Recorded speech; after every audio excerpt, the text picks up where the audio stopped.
मित्रांनो, आजच्या या धावपळीच्या जगात ऑफिस हे आपल्या आयुष्याचा अविभाज्य भाग बनलंय. सकाळी 9 ते संध्याकाळी 7 किंवा त्याहूनही अधिक काळ आपण ऑफिसच्या चार भिंतींच्या आत घालवतो.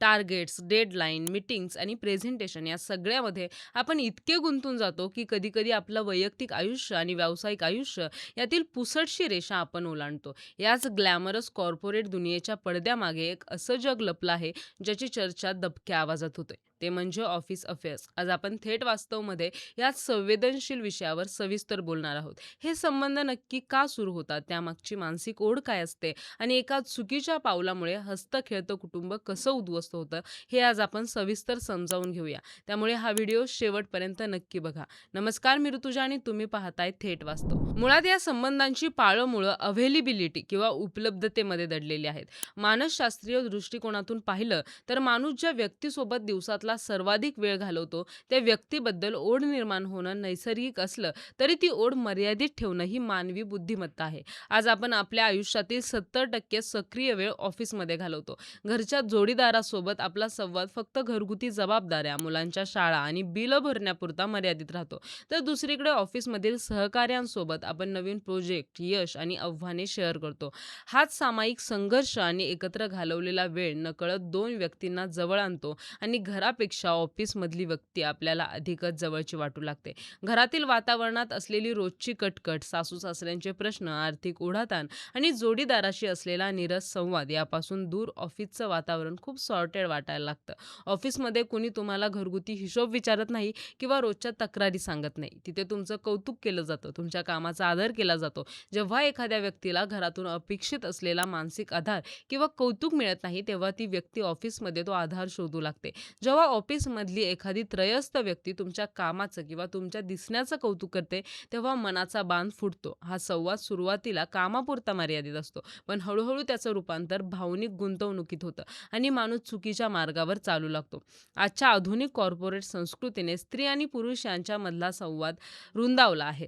लेट नाईट शिफ्ट, शहराबाहेर होणाऱ्या of site trips, team dinners आणि फ्रायडे नाईट्स पार्ट्यांमुळे यामध्ये एकमेकांसोबत वेळ घालण्याची संधी वाढली आहे. अशा वातावरणात मद्यपान आणि अनौपचारिक गप्पांमुळे संवादातील मर्यादा ढासळतात. हल्ली वर्क वाईफ किंवा वर्क हजबंड यांसारख्या संकल्पनांना सोशल मीडियावर आणि ऑफिस गॉसिप्समध्ये एक प्रकारची कूल मान्यता मिळालेली आहे. हे तर फक्त फ्लटिंग आहे किंवा आम्ही फक्त चांगले मित्र आहोत असं म्हणता म्हणता हे नातं कधी शारीरिक आणि भावनिक स्तरावर हाताबाहेर जातं हे त्या व्यक्तीच्याही लक्षात येत नाही. दुर्दैवाची गोष्ट म्हणजे आजच्या गॉसिप कल्चरमध्ये या गोष्टी नॉर्मल मानल्या जातात. ही समाजासाठी चिंतेची बाब आहे. तंत्रज्ञानाच्या युगात हे अफेअर्स आता केवळ ऑफिसच्या केबिनपुरते मर्यादित राहिलेले नाहीत, तर ते तुमच्या खिशातल्या स्मार्टफोनमध्ये 24 तास उपलब्ध आहेत. डिजिटल इन्फिडेलिटी हा आजच्या काळातील विवाहबाह्य संबंधांचा सर्वात घातक प्रकार ठरत आहे. ऑफिसच्या कामासाठी वापरले जाणारे Slack, मायक्रोसॉफ्ट टीम्स किंवा WhatsApp यांसारखे प्लॅटफॉर्म केवळ प्रोफेशनल चॅटिंगसाठी न राहता वैयक्तिक भावना व्यक्त करण्याचं साधन बनलंय. घरी आल्यावरही जेव्हा तुम्ही तुमच्या जोडीदाराच्या शेजारी बसलेले असता, तेव्हा तुमचं मन त्या नोटिफिकेशनमध्ये अडकलेलं असतं. ऑफिसचं काम करतोय असं खोटं सांगून रात्री उशिरापर्यंत चालणारं हे चॅटिंग जोडीदाराला भावनिकदृष्ट्या तुमच्यापासून मैलोन-मैल लांब नेत असतं. त्याची जाणीव तुम्हाला खूप उशिरा होते. संशोधनानुसार शारीरिक संबंधांपेक्षा इमोशनल अफेअर जास्त धोकादायक असतं, कारण यात व्यक्ती मानसिकरित्या पूर्णपणे दुसऱ्यात गुंतलेली असते. डिजिटल माध्यमांमुळे तुम्ही तुमच्या ऑफिस पार्टनरशी 24 तास जोडलेले असता, ज्यामुळे तुमच्या खऱ्या आयुष्यातील जोडीदाराला तुम्ही गृहीत धरू लागता. या आभासी सुखाच्या मागे लागून व्यक्ती वास्तवाचं भान विसरते. जेव्हा तुम्ही घरच्या व्यक्तीपेक्षा ऑफिसमधल्या व्यक्तीला तुमच्या मनातल्या गोष्टी जास्त सांगू लागता, तेव्हा तुमच्या वैवाहिक नात्याचा पाया डळमळीत झालेला असतो. हा एक प्रकारचा मानसिक ट्रॅप आहे, ज्यातून बाहेर पडणं अनेकांना अशक्य होतं, कारण त्यांना वास्तवातील जबाबदाऱ्यांपेक्षा आभासी जगातील कौतुक जास्त हवंसं वाटतं. या विषयाचा एक अत्यंत गंभीर आणि महत्त्वाचा पैलू म्हणजे पॉवर डायनॅमिक्स. कॉर्पोरेट क्षेत्रात जेव्हा एखादी वरिष्ठ पदावरील व्यक्ती आपल्या हाताखालील कर्मचाऱ्यासोबत अशा संबंधात गुंतते, तेव्हा तिथे केवळ प्रेम किंवा ओढ नसते, तर तो सत्तेचा खेळ असतो. अनेकदा करिअरमध्ये प्रमोशन मिळवण्यासाठी, चांगली रेटिंग्ज मिळवण्यासाठी किंवा नोकरीत आपलं स्थान टिकवून ठेवण्यासाठी या संबंधांकडे एक इन्व्हेस्टमेंट म्हणून पाहिलं जातं. हे नातं पूर्णपणे स्वार्थावर आधारलेलं असतं.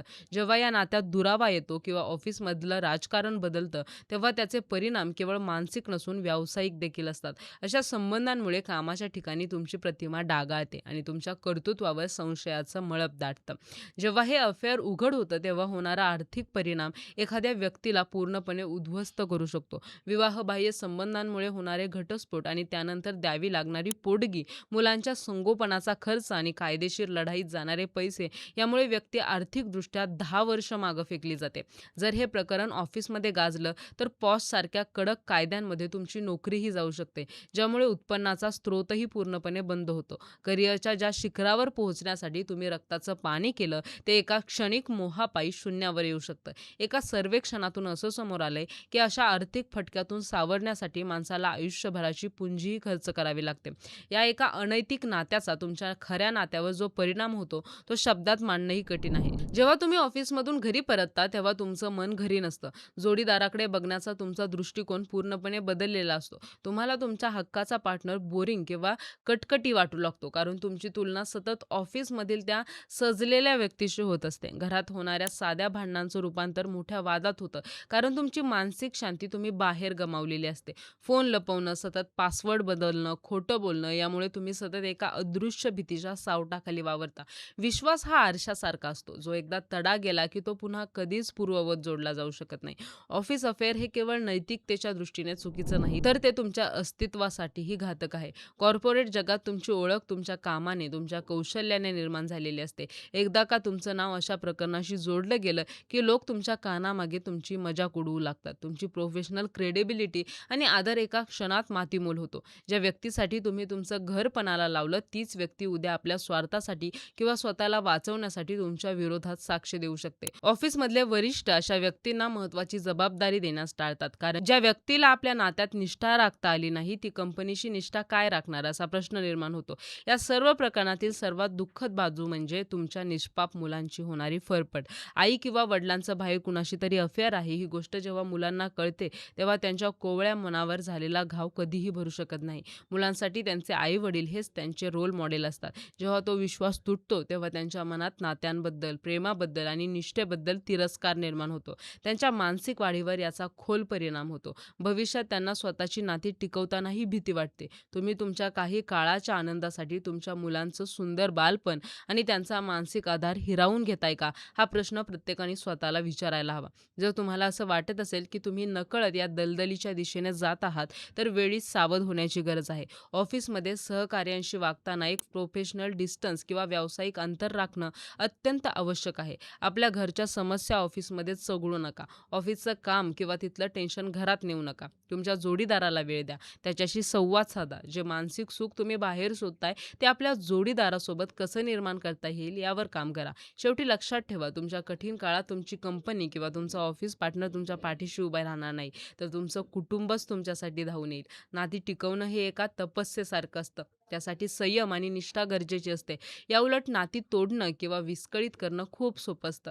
कॉर्पोरेट जगाचं आकर्षण, तिथलं ग्लॅमर आणि तिथलं मोकळं वातावरण तुम्हाला काही काळासाठी सुखावह वाटू शकतं, पण ते सुख तात्पुरतं असतं. तुमच्या आयुष्यातील स्थिरतेचा पाया तुमचं घर आणि तुमची माणसं असतात. त्या पायाला तडा जाईल असं कोणतंही पाऊल उचलण्यापूर्वी 100 वेळा विचार करा. तुमची प्रतिष्ठा, तुमचं चारित्र्य आणि तुमचं कुटुंब हीच तुमची खरी संपत्ती आहे, जिची किंमत कोणत्याही प्रमोशन किंवा सॅलरी हाईकपेक्षा खूप जास्त आहे. आज आपण या विषयावर जे वास्तव मांडलं, ते कदाचित अनेकांना कटू वाटेल, पण हीच आजची परिस्थिती आहे. ऑफिस अफेअर्स हे केवळ एका व्यक्तीचं आयुष्य नाही, तर 2 कुटुंबांना उद्ध्वस्त करण्याचं सामर्थ्य ठेवतात. त्यामुळे स्वतःच्या भावनांवर नियंत्रण मिळवा आणि आपल्या हक्काच्या माणसांची किंमत वेळेत ओळखा.